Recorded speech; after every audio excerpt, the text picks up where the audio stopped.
Today we'll show you how to install the corky replacement seal for American Standard Champion 4 and Eljer Titan 4 flush valves.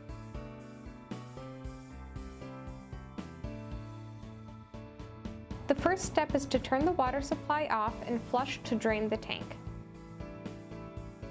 Next, unscrew the black nut and remove it. Remove the O-ring using your fingernail or tweezers and replace with the black O-ring. Remove the green cover and replace the old seal.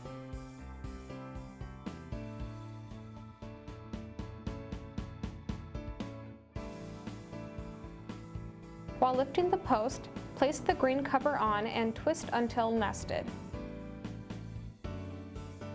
Screw the black nut back on until you hear one soft click and two loud clicks. Be sure not to over-tighten the nut or it may snap off. With a wet rag, wipe off the flush valve sealing surface.